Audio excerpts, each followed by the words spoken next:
کیا ایک بظاہر چھوٹی سی کارروائی پورے تاریخ کا رخ بدل سکتی ہے؟ بالکل بدل سکتی ہے۔ آج ہم تاریخ کے ایک ایسے ہی انتہائی دلچسپ اور فیصلہ کن موڑ پر بات کرنے جا رہے ہیں جس نے ایک بالکل نئی ریاست کے دفاع اور سفارتکاری کی بنیاد رکھی۔ ہم بات کر رہے ہیں سریہ حضرت حمزہ بن عبد المطلب کی۔ تو چلیے ذرا اس شاندار واقعے کی گہرائی میں چلتے ہیں اور دیکھتے ہیں کہ کیسے مدینہ کی اس نوزائیدہ ریاست نے اپنے دفاع کا پہلا اور سب سے اہم قدم اٹھایا۔ اب یہ جو نمبر 1 ہے نا، یہ محض کوئی عام عدد نہیں ہے، یہ اسلامی کیلنڈر کے پہلے سال یعنی یکم ہجری کی نمائندگی کرتا ہے۔ ذرا تصور کریں اس بات کا، لوگ ہجرت کر کے مدینہ آئے ہیں، ابھی ٹھیک سے آباد بھی نہیں ہوئے، اور فوری طور پر انہیں اپنے وجود کو برقرار رکھنے کے لیے بڑے فیصلے کرنے پڑ گئے۔ وقت بہت سخت تھا، اور اسی پہلے سال میں ایک ایسا قدم اٹھایا گیا جس نے آنے والے وقت کی پوری سمت طے کر دی۔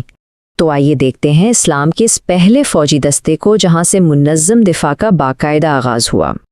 اب اس پورے واقعے کو سمجھنے کے لیے ایک لفظ کو جاننا بہت ضروری ہے، اور وہ لفظ ہے سریہ۔ آپ نے اکثر تاریخ میں یہ نام سنا ہوگا۔ اس کا مطلب کیا ہے؟ اس سے مراد ایک ایسا فوجی دستہ ہوتا ہے جسے کسی بہت ہی خاص اور متعین مقصد کے لیے بھیجا جائے۔ یعنی یہ کوئی بے ہنگم ہجوم یا اچانک کیا گیا حملہ نہیں تھا، بلکہ ایک سوچی سمجھی، منظم اور نپی تلی کارروائی تھی۔ اور یہی بات ثابت کرتی ہے کہ یہ پہلا دفاعی قدم کتنی حکمت عملی کے ساتھ اٹھایا گیا تھا۔ ذرا واقعات کی اس تیز رفتاری کو دیکھیں۔ پہلے ہجرت، پھر مدینہ میں ایک نئے معاشرے کی تشکیل، اور پھر اسی سال یکے ہجری میں ہی یہ پہلی مہم روانہ ہو گئی۔ یہ ٹائم لائن ہی ہمیں بتا دیتی ہے کہ اس وقت حالات کس قدر کشیدہ تھے، اور دفاعی حکمت عملی اپنانا کوئی چوائس نہیں بلکہ فوری ضرورت بن چکا تھا۔ اور اب چلتے ہیں اس جغرافیائی محاذ کی طرف، یعنی سیف البحر، جہاں یہ تاریخی آمنا سامنا ہونے والا تھا۔ یہ مقام تھا سیف البحر، جو بحر احمر کے ساحل کے بالکل قریب تھا۔ اور اس مہم کا اثر ٹارگٹ کیا تھا؟ ٹارگٹ تھا قریش مکہ کا وہ تجارتی قافلہ جو شام کی طرف جا رہا تھا۔ اب یہاں یہ بات سمجھنے والی ہے کہ اس قافلے کو روکنے کا مقصد صرف کوئی مالی فائدہ حاصل کرنا نہیں تھا، بلکہ قریش کو ایک بہت سخت کلیئر کٹ پیغام دینا تھا کہ مدینہ کی نئی ریاست اب ان کی تجارتی شہ رگ پر ہاتھ ڈالنے کی پوری صلاحیت رکھتی ہے۔ یہ واقعی ایک زبردست اسٹریٹجک موو تھا۔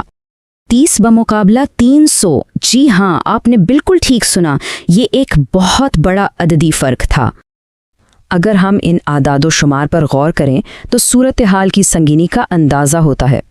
ایک طرف مسلمانوں کا دستہ ہے جس میں کل 30 مجاہدین ہیں، اور ان کے سامنے قریش کا پورا لشکر ہے جو قافلے کی حفاظت کر رہا تھا، جس کی تعداد 300 تھی، یعنی 1 کے مقابلے میں 10۔ یہ ایک ایسا خوفناک عددی فرق تھا جو کسی کے بھی ہوش اڑا دے، لیکن وہ 30 افراد اپنے مقصد پر پوری طرح ڈٹے رہے۔ اب ظاہر ہے کسی بھی مہم میں قیادت بہت فیصلہ کن کردار ادا کرتی ہے۔ مسلمانوں کی جانب قیادت کس کے پاس تھی؟ حضرت حمزہ بن عبد المطلب، جو اپنی بہادری، بے خوفی اور جنگی مہارت کے لیے پورے عرب میں مشہور تھے۔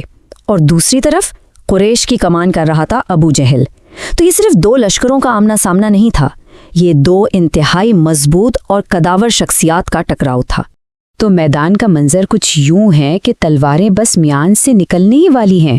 حضرت حمزہ 30 افراد کے ساتھ قافلے کا راستہ روکے کھڑے ہیں، اور ابو جہل 300 کے لشکر کے ساتھ دفاع کے لیے تیار ہے۔ فضا میں شدید تناؤ ہے، اور ہر چیز ایک زبردست خونی تصادم کی طرف اشارہ کر رہی تھی۔ لیکن پھر یہاں ایک زبردست سفارتی موڑ آتا ہے، صلح، یعنی جنگ کے بغیر ہی جیت۔ اور اس زبردست موڑ کے مرکزی کردار تھے مجدی بن عمرو الجہنی۔ اب یہ شخصیت اتنی اہم کیوں ہے؟ کیونکہ یہ مسلمانوں اور قریش دونوں کے حلیف تھے، انہیں دونوں طرف احترام حاصل تھا۔ انہوں نے صورتحال کی نزاکت کو فوراً بھانپ لیا، اور عین اس وقت دونوں لشکروں کے درمیان آ کر صلح کی بات چیت شروع کر دی۔ انہوں نے اپنی پوزیشن کا ایسا شاندار استعمال کیا کہ تاریخ کا دھارا ہی بدل دیا۔ اور اس مداخلت کا نتیجہ کیا نکلا؟ 0۔ جی ہاں، یہ 0 کوئی عام ہندسہ نہیں بلکہ سفارتکاری کی سب سے بڑی کامیابی کی علامت ہے۔ اتنا بڑا عددی فرق، اتنا شدید تناؤ، آمنے سامنے کھڑے 2 لشکر، لیکن جانی نقصان 0۔ مجتی بن عمرو کی بدولت دونوں لشکر بغیر کوئی جنگ کیے، بغیر ایک بھی قطرہ خون بہائے بے حفاظت واپس لوٹ گئے۔ حکمت کی اس سے بڑی مثال اور کیا ہو سکتی ہے؟ تو اس سارے واقعے کی تاریخی اہمیت کیا بنتی ہے؟